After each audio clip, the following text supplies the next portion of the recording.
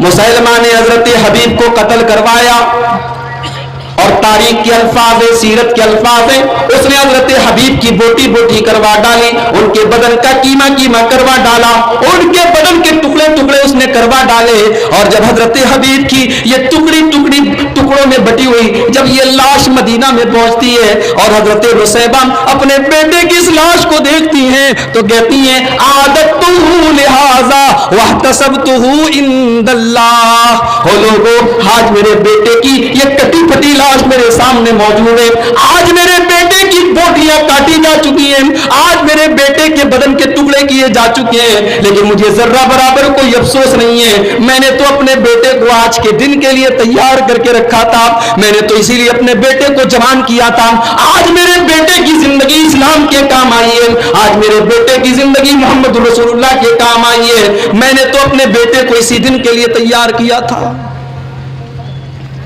نبی کے صحابہ اور نبی کی صحابیات، ہمارا عقیدہ سن لو، اہل حدیث کا عقیدہ سن لو، قیامت کی صبح تک نبیوں کے بعد، پیغمبروں کے بعد، اللہ کے رسولوں کے بعد اس روئے زمین میں اتنی مقدس جماعت نہ گزری ہے نہ گزرے گی۔ ہمارا عقیدہ یہ ہے، دنیا کا عقیدہ کچھ بھی ہو، ہم نے نبیوں کے بعد اور رسولوں کے بعد اگر کسی کو مقام دیا ہے تو نبی کے صحابہ کو دیا ہے۔ اور جانتے ہو نبی کے صحابہ کون ہیں؟ میں آج کی تقریر صرف ایک آیت کی روشنی میں کروں گا، صرف ایک آیت پڑھوں گا، اسی آیت کی روشنی میں صحابہ کا مقام بیان کر کے میں اجازت لے لوں گا آپ سے۔ کون سی آیت ہے وہ؟ قرآن مجید میں سورہ فتح کے نام سے ایک سورت ہے، سورہ فتح کی آخری آیت ہے۔ آئیے ذرا اس آیت کریمہ کو سمجھ لیتے ہیں۔ نبی کے صحابہ کی عظمت کو سمجھنے کے لیے میرے بھائیوں صرف اس ایک آیت کو سمجھ لیجئے، بات آپ کو سمجھ میں آ جائے۔ محمد الرسول اللہ، محمد اللہ کے رسول ہیں، والذین معہ، اور جو آپ کے ساتھی ہیں، جو آپ کے کمپینین ہیں، جو آپ کے ساتھ رہنے والے لوگ ہیں۔ یہاں غور کرنے والی بات یہ ہے، جب نبی کے صحابہ کی بات چل رہی ہے، جب مقام بیان کیا جا رہا ہے نبی کے صحابہ کا، جب عظمت بیان کی جا رہی ہے نبی کے صحابہ کی، تو شروع میں یہ کیوں کہا جا رہا ہے کہ محمد اللہ کے رسول ہیں؟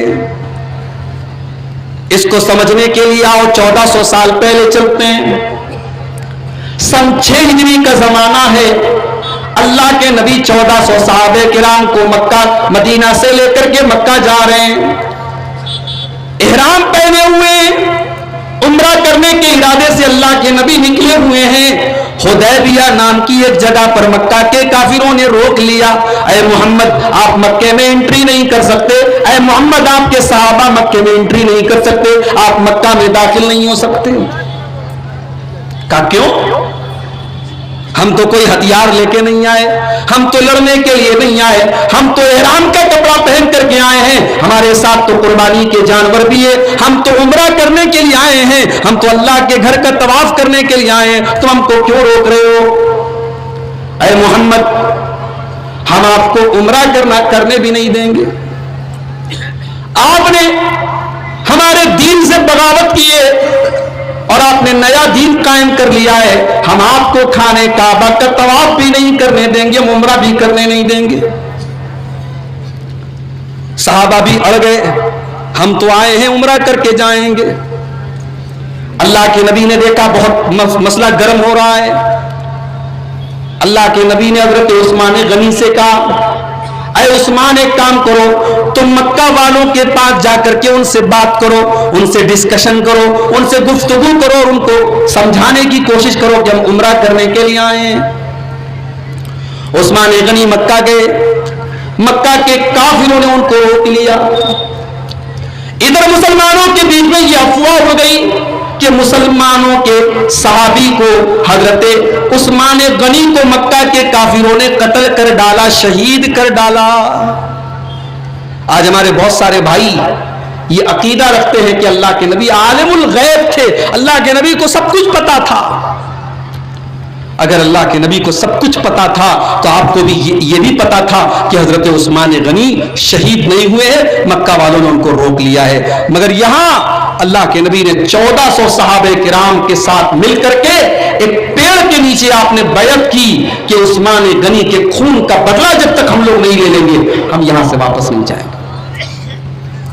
1400 صحابہ کرام ہیں، اللہ کے نبی کے ہاتھ کے اوپر اپنا ہاتھ رکھ کر کے وہ بیعت کر رہے ہیں، وہ ایگریمنٹ کر رہے ہیں، وہ وعدہ کر رہے ہیں کہ ہم عثمان غنی کے خون کا بدلہ لے کر کے یہاں سے جائیں گے، ہم خالی ہاتھ نہیں جائیں گے۔ 1400 صحابہ کرام نبی کے ہاتھ پر بیعت کر رہے ہیں، اور قرآن کریم میں اللہ تعالیٰ اس بیعت کا نقشہ کھینچ رہا ہے، لقد رضی اللہ عن المؤمنین اذ یبایعونک تحت الشجرہ فعلم ما فی قلوبہم فعلم ما فی قلوبہم فانزل السکینۃ علیہم واثابہم فتحا قریبا۔ او لوگو میں تو اپنے نبی کے ان 1400 صحابہ کرام سے راضی ہو گیا جو پیڑ کے نیچے میرے نبی کے ہاتھ کے اوپر بیعت کر رہے تھے۔ ایک بات بتاؤں آپ کو، جھارکھنڈ سے آپ کسی مسجد کا چندہ کرنے کے لیے اگر یو پی جائیں گے تو یو پی کی جو صوبائی جمعیت ہے اس سے آپ کو تصدیق نامہ لینا پڑے گا، توصیہ لینا پڑے گا۔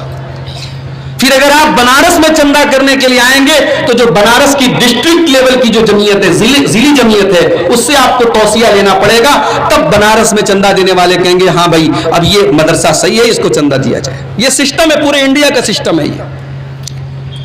یہ سسٹم کیوں بنایا گیا؟ یہ سسٹم اس لیے بنا تھا کہ کوئی فرضی چندہ کرنے والا اگر چندہ کرنے جائے تو پکڑ لیا جائے۔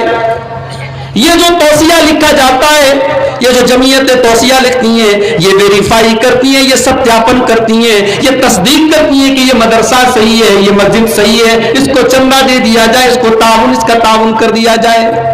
او لوگوں، ہم نے تو صوبائی جمعیت کی تصدیق پر چندہ دے دیا، ہم نے ضلعی جمعیت کی تصدیق پر چندہ دے دیا، کیونکہ ہم نے بھروسہ کر لیا کہ صوبائی اور ضلعی جمعیت کے لوگ ذمہ دار ہیں اور وہ صحیح تصدیق کر رہے ہیں۔ میرے پیارے بھائیوں، میرے نبی کے صحابہ تو وہ لوگ ہیں جن کا توصیہ ساتواں آسمان کے اوپر سے آیا ہے، جن کی تصدیق کرنے والا میرا رب ہے، جن کی تصدیق کرنے والا عرش والا ہے، اس نے ساتواں آسمان کے اوپر سے ان کا توصیہ بھیجا ہے۔ اللہ نے فرمایا والسابقون الاولون من المہاجرین والانصار والذین اتبعوہم بإحسان رضی اللہ عنہم ورضوا عنہ۔ او لوگو، میں اپنے نبی کے تمام صحابہ سے راضی ہوں، میں سرٹیفائی کر رہا ہوں، میں تصدیق کر رہا ہوں، میں ستیاپت کر رہا ہوں، لقد رضی اللہ، کہ میں ان سے راضی ہو گیا، میں ان سے راضی ہو گیا، وہ مجھ سے راضی ہو گئے۔ کتنی بڑی بات ہے، نبی کے صحابہ کا توصیہ آسمان سے آ رہا ہے۔ آج میرے پاس، میں ٹرین میں آ رہا تھا، میرے پاس ایک کال آیا الہ آباد سے، ایک کال آیا، مولوی صاحب مجھے 800 میں 786 نمبر ملے ہیں۔ ایک اسٹوڈنٹ تھا مدرسے کا، عربی کی تیسری جماعت میں پڑھ رہا ہے، اس نے کہا مولوی صاحب مجھے 800 میں 786 نمبر ملے ہیں۔ میں نے کہا ماشاءاللہ مبارک ہو، بہت اچھا نمبر آپ کو ملا ہے۔ 800 میں 786 نمبر ملنا کوئی معمولی بات تھوڑی ہے، مذاق بات تھوڑی ہے۔ دنیا میں اگر کسی کو 800 میں 786 مل جائے، 780 مل جائے، 790 مل جائے، 799 مل جائے، وہ بہت بڑا 30 مارک مانا جاتا ہے، وہ بہت بڑا کامیاب مانا جاتا ہے۔ میرے پیارے ساتھیوں، میرے پیارے بھائیوں، میری پیاری ماں اور بہنوں، میرے نبی کے صحابہ تو وہ لوگ ہیں جو اللہ تعالیٰ کے امتحان میں 100 میں 100 نمبر پانے والے لوگ ہیں۔ اولئک الذین امتحن اللہ قلوبہم قلوبهم للتقوى، اللہ فرماتا ہے وہ لوگوں، میں نے اپنے نبی کے صحابہ کے دل کا امتحان لیا ہے، میں نے ان کے تقوی کا امتحان لیا ہے، میں نے ان کے دل میں جھانک کر کے دیکھ لیا ہے، ان کے دل میں اللہ کا ڈر ہے، ان کے دل میں اللہ کا تقوی ہے، اور اللہ کہہ رہا ہے میں ان کو پورا پورا نمبر دے رہا ہوں، اولئک الذین امتحن اللہ قلوبهم للتقوى، وہ تقوی کے امتحان میں 100 پانے والے لوگ ہیں۔ 1400 صحابہ کرام نبی کے ہاتھ پر بیعت کر رہے ہیں۔ واقعہ لمبا ہے، پھر مشرکین کے درمیان اور مسلمانوں کے درمیان ایک صلح ہوتی ہے۔ صلح نامہ میں یہ لکھا گیا، حضرت علی رضی اللہ تعالیٰ عنہ لکھ رہے تھے، انہوں نے لکھا بسم اللہ الرحمن الرحیم۔ مکہ کے کافروں نے کہا یہ رحمان کون ہے؟ ہم تو رحمان کو نہیں جانتے، ہم تو اللہ کا نام جانتے، ہم رحمان نہیں جانتے، تم یہ بسم اللہ الرحمن الرحیم مٹا دو اور اس کی جگہ تم لکھ دو بسمک اللہم جو پہلے ہم لکھا کرتے تھے۔ اللہ کے نبی نے کہا علی چلو مٹا کے لکھ دو، کوئی بات نہیں۔ اس کے بعد اس صلح نامہ کے اندر پہلی لائن لکھی گئی، یہ صلح نامہ محمد الرسول اللہ کے درمیان ہو رہا ہے اور مکہ کے قریش کے سرداروں کے درمیان ہو رہا ہے۔ جب یہ پہلی لائن حضرت علی نے لکھی، مکہ کے کافروں نے اٹیک کیا، انہوں نے اعتراض کیا، اے علی یہ تم نے کیا لکھ دیا؟ ہم محمد کو رسول اللہ کہاں مانتے ہیں؟ اگر ہم رسول اللہ مانتے تو پھر جھگڑا کس بات کا ہوتا، پھر لڑائی کس بات کی ہوتی، پھر جنگ کس بات کی ہوتی؟ اے علی محمد الرسول اللہ کو تم رسول اللہ مانتے ہی نہیں ہے، تم رسول اللہ کو مٹا کر کے محمد ابن عبداللہ لکھ دو۔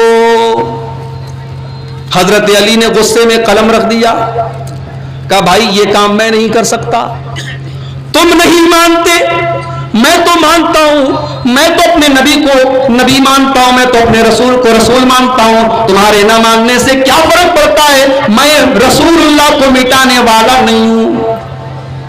اللہ کے نبی نے دیکھا معاملہ گرم ہو رہا ہے، بات بڑھ جائے گی، آپ نے کہا علی ایک کام کرو، تم مت مٹاؤ، تم بتا دو کہاں پر لکھا ہے رسول اللہ، میں مٹا دیتا ہوں۔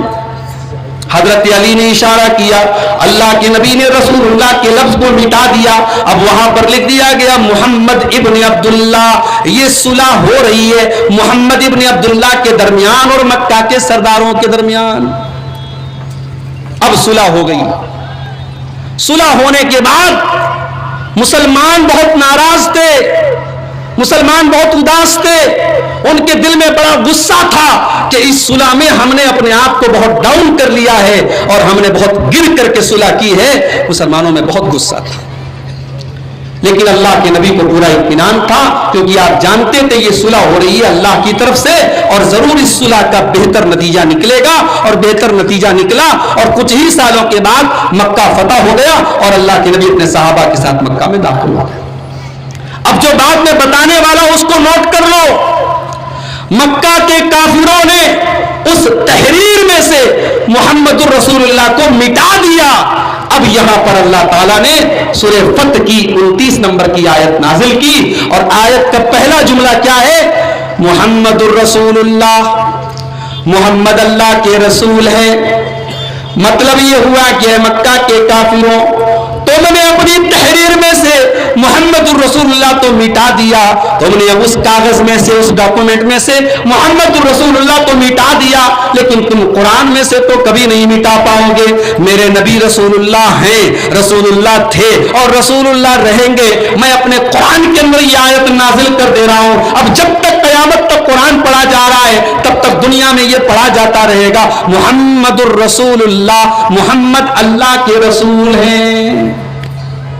تم مت مانو، تم نے مٹا دیا اپنے کاغذ سے، مگر میں نے اپنے کلام میں اپنے قرآن میں اس کو نازل کر دیا۔ اب جب تک قرآن پڑھا جائے گا میرے نبی کی شان پڑھی جاتی رہے گی، اور جب تک اذان ہوتی رہے گی اشہد ان محمد رسول اللہ، میرے نبی کے اللہ کا رسول ہونے کی صدائیں بلند ہوتی رہیں گی۔ تم مت مانو، تمہارے ماننے نہ ماننے سے کیا فرق پڑتا ہے؟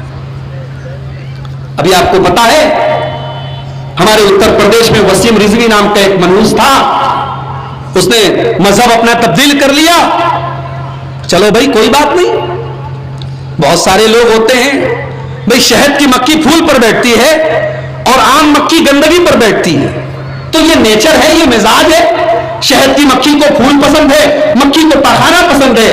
تو اب کوئی اسلام کو چھوڑ کر کے مرتد ہو گیا, بھائی ٹھیک ہے, تمہیں اسلام نہیں سمجھ میں آیا, تمہارے دل میں اللہ تعالیٰ نے ہدایت نہیں لکھی تھی, کوئی بات نہیں, اللہ تعالیٰ نے تمہارے دل پر مہر لگا دی.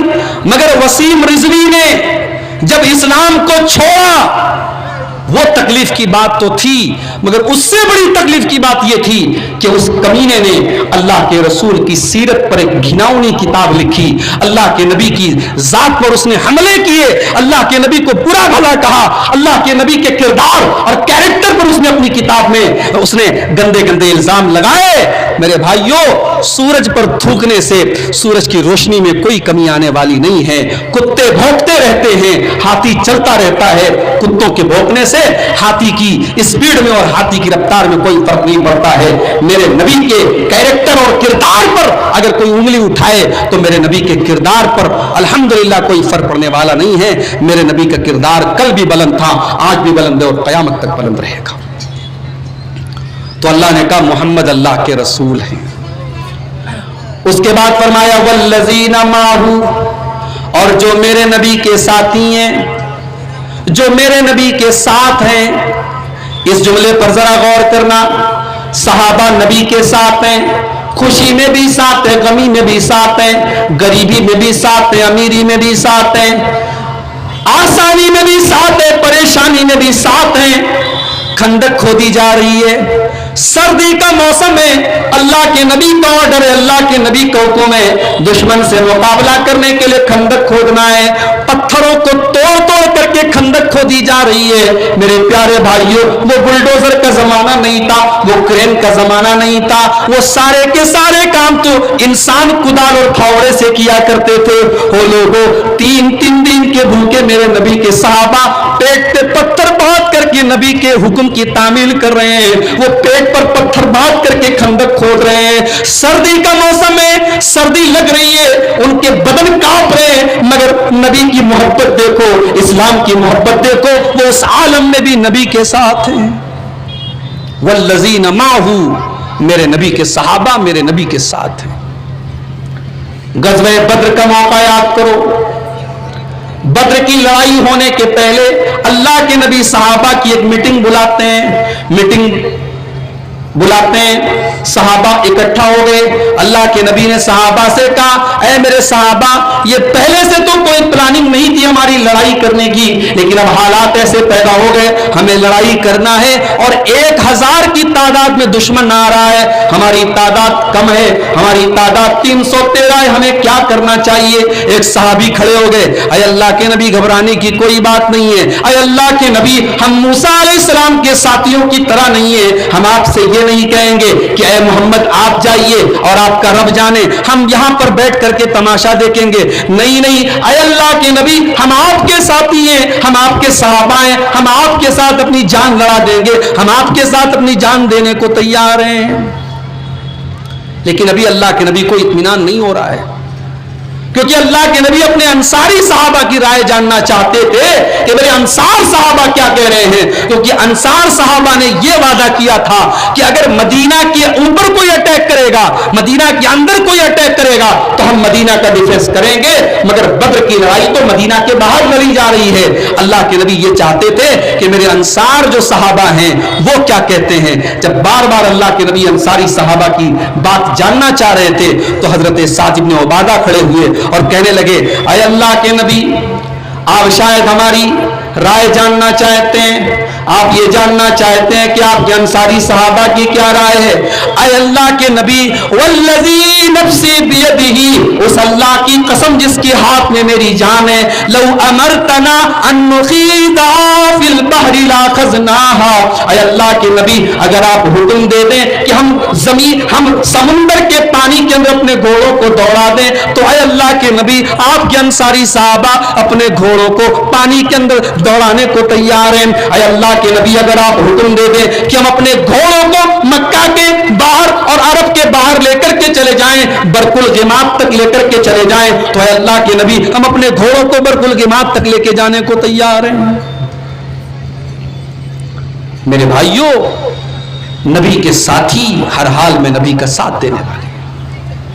ہجرت کی رات یاد کرو. اللہ کے نبی حضرت علی سے کہتے کہ علی آج کی رات تمہیں میرے بستر پہ سونا ہے. حضرت علی جانتے ہیں جان کا خطرہ ہے، جان کا خطرہ ہے، ہو سکتا ہے کہ دشمن اٹیک کر دے اور آج میری زندگی چلی جائے. مگر حضرت علی کی زبان پر ایک بار بھی نہ نہیں آتا، ان کی پیشانی پر ایک بار بھی بل نہیں پڑتا. اے اللہ کے نبی اگر آپ کا حکم ہے میں آپ کے بستر پر آپ کی جگہ لیٹنے کے لیے تیار ہوں. حضرت علی بھی اپنے نبی کا ساتھ دینے کو تیار ہیں. پھر آگے بڑھو، اللہ کے نبی حضرت ابوبکر صدیق کے ساتھ جا رہے ہیں. غار ثور میں پہنچتے ہیں. غار ثور میں بہت سے چھوٹے چھوٹے سوراخ ہیں. حضرت ابوبکر صدیق سارے سوراخوں میں کپڑا ڈال دیتے ہیں، روئی ڈال دیتے ہیں، کاٹن ڈال دیتے ہیں، سارے سوراخوں کا منہ بند کر دیتے ہیں کہ کوئی زہریلا جانور نکل کر کے میرے نبی کو کاٹ نہ لے، میرے نبی کو تکلیف نہ پہنچا دے. مگر ایک سوراخ باقی رہ جاتا ہے. سارے سوراخ کا منہ بند کر دیا، ایک سوراخ باقی رہ گیا. حضرت ابوبکر نے اپنے پیر کے انگوٹھے سے اس سوراخ کے منہ کو ڈھانپ لیا اور اپنی ران کے اوپر اللہ کے نبی کو کہا کہ اللہ کے نبی تھکے آ رہے ہیں، آپ آئیے میری ران کے اوپر سر رکھ کر کے آرام کر لیجیے. نبی اکرم نے اپنے دوست ابوبکر کی ران پر سر رکھا. سفر کی تھکاوٹ تھی، اللہ کے نبی کو نیند آ گئی اور اس سوراخ کے اندر، جس سوراخ کے اوپر حضرت ابوبکر کا انگوٹھا تھا، اس سوراخ کے اندر کوئی زہریلا جانور نکلنے کی کوشش کر رہا ہے اور وہ بار بار ڈنک مار رہا ہے، وہ بار بار کاٹ رہا ہے. لیکن حضرت ابوبکر صدیق رضی اللہ تعالیٰ عنہ اپنے انگوٹھے کو سوراخ سے ہٹاتے نہیں ہیں کہ اگر میں نے ہٹایا تو کہیں میرے نبی کی نیند نہ کھل جائے. حضرت ابوبکر جیسے ہیں اسی حالت میں بیٹھے ہوئے ہیں تاکہ اللہ کے نبی کے آرام میں کوئی خلل نہ پڑے. لیکن تکلیف ہوئی، جانور نے ڈسا، جانور نے ڈنک مارا، تکلیف ہوئی اور تکلیف کی وجہ سے حضرت ابوبکر کی آنکھوں سے آنسو گرے اور وہ آنسو گرم گرم آنسو جناب محمد رسول اللہ صلی اللہ علیہ وسلم کے گال کے اوپر گرے. اللہ کے نبی کی نیند کھلی. آپ نے کہا ابوبکر کیا بات ہے؟ کہا یا رسول اللہ کوئی جانور ہے مجھے ڈنک مار رہا ہے. اللہ کے نبی نے ان کا انگوٹھا ہٹایا، جانور کو نکال کر کے باہر پھینکا اور اس کے بعد آپ نے اپنا لعاب دہن حضرت ابوبکر کے زخم پہ لگایا اور ان کا زخم بالکل ٹھیک ہو گیا. تو نبی کے صحابہ ہر حال میں نبی کے ساتھ ہیں. اشداء علی الکفار، یہ کافروں کے اوپر بڑے سخت ہیں، اللہ کے دشمنوں کے اوپر بڑے سخت ہیں. رحماء بینہم، اور آپس میں بڑے رحم دل ہیں. آج ہمارا معاملہ الٹا ہے. آج پولیس اسٹیشن میں چلے جاؤ، مسلمان کے خلاف مخبری کرنے والا مسلمان ہے، اپنوں کے خلاف مخبری کرنے والے اپنے ہی لوگ ہیں، اپنوں کے لیے گڈھا کھودنے والے اپنے ہی لوگ ہیں. اشداء علی الکفار رحماء بینہم، میرے نبی کے صحابہ کی شان تو یہ تھی وہ دشمنوں کے لیے سخت تھے اور آپس میں نرم دل تھے. بدر کی لڑائی ہو رہی ہے، ایک طرف حضرت ابوبکر صدیق ہے اور دوسری طرف ان کا بیٹا ہے. باپ مسلمان ہے، بیٹا کافر ہے. باپ بیٹے کے خلاف جنگ کر رہا ہے، جنگ ختم ہو گئی، بیٹا بھی مسلمان ہو جاتا ہے، عبد الرحمن بھی مسلمان ہو جاتے ہیں. بعد میں کہتے ہیں کہ ابا جان بدر کی لڑائی میں جب آپ مسلمان تھے اور میں کافر تھا، میں مشرک تھا، بار بار آپ کی تلوار، آپ کی گردن میری تلوار کے نیچے آ جا رہی تھی. اے ابا جان بار بار یہ موقع آ رہا تھا کہ میں آپ کی گردن اپنی تلوار سے کاٹ سکتا تھا، مگر آپ کی محبت میرے دل پر غالب آ جاتی تھی. مجھے یہ خیال آ جاتا تھا کہ آپ میرے باپ ہیں اور باپ کو میں قتل نہیں کر سکتا. حضرت ابوبکر صدیق نے فرمایا او میرے بیٹے تو نے تو یہ سوچ کر کے مجھے چھوڑ دیا، واللہ لو وجدتک لقتلتک، لیکن اگر تیری گردن میری تلوار کے نیچے آئی ہوتی، اللہ کی قسم اگر میں نے تجھے پایا ہوتا لقتلتک، تو میں تجھے قتل کر دیتا، کیونکہ میں تجھے اپنا بیٹا سمجھ کر کے نہیں، میں اسلام کا دشمن سمجھ کر کے جنگ کر رہا تھا. اشداء علی الکفار، کافروں کے لیے سخت ہے. اسی بدر کی لڑائی میں ایک صحابی ہے حضرت مصعب بن عمیر، ان کا بھائی ابو عزیز، وہ کافر تھا، مشرک تھا، وہ قیدی بن کر کے پکڑ کر کے لایا گیا. اور جب قیدی بن کر کے وہ آیا، حضرت مصعب کی نظر پڑی تو جو مسلمان اس کو گرفتار کیے ہوئے تھا، حضرت مصعب نے کہا اس کو تھوڑا قاعدے سے پکڑو، اس کو مضبوطی سے پکڑ کے رکھو، اس کی ماں کے پاس بہت پیسہ ہے، بہت پیسہ ملے گا اس کو چھڑانے کے لیے۔ ابو عزیز حیران رہ گیا، کہنے لگا اے موسیٰ، ایک ہی ماں کی اولاد، جس ماں کا خون میرے بدن میں دوڑ رہا ہے اسی ماں کا خون تو تیرے بدن میں بھی دوڑ رہا ہے۔ اے موسیٰ، کیا یہی بھائی کی محبت ہے؟ کیا یہی بھائی کی محبت کا تقاضا ہے کہ اپنے ہی بھائی کا تو سودا کر رہا ہے اور اپنے ہی بھائی کے بارے میں کہہ رہا ہے کہ اس کو مضبوطی سے پکڑ لے؟ او لوگوں، حضرت موسیٰ نے کیا جواب دیا؟ کہا ان ھذا اخی دونک، اے ابو عزیز، تو کافر ہے، میں مسلمان ہوں، تو لا الہ الا اللہ کا انکار کرنے والا ہے اور میں لا الہ الا اللہ کا اقرار کرنے والا ہوں۔ ان ھذا اخی دونک، تو میرا بھائی نہیں ہے، تجھے گرفتار کر کے لانے والا میرا بھائی ہے، تیرے ساتھ میرا کوئی رشتہ نہیں ہے، اس کے ساتھ میرا لا الہ الا اللہ کا رشتہ ہے۔ اشداء علی الکفار، وہ کافروں کے اوپر سخت تھے، وہ میدان جنگ میں سخت تھے۔ میں آپ کو یہ تعلیم نہیں دے رہا ہوں کہ آپ اپنے سماج کے غیر مسلموں کے ساتھ تعلقات مت بنائیے، ان کے ساتھ دوستی مت کیجیے، ان کے ساتھ انسانیت اور مانوتا کا سلوک مت کیجیے، اچھا سلوک کیجیے، انسانیت اور مانوتا کی مثال پیش کیجیے، مگر مانوتا کا یہ مطلب نہیں ہے کہ آپ ان کے ساتھ جا کر کے ہولی منائیے۔ مانوتا کا مطلب یہ نہیں ہے کہ آپ ان کے بتوں کے آگے جا کر کے سجدہ کیجئے۔ مانوتا کا مطلب یہ نہیں ہے کہ آپ ان کے تہواروں میں جا کر کے شامل ہوئیے۔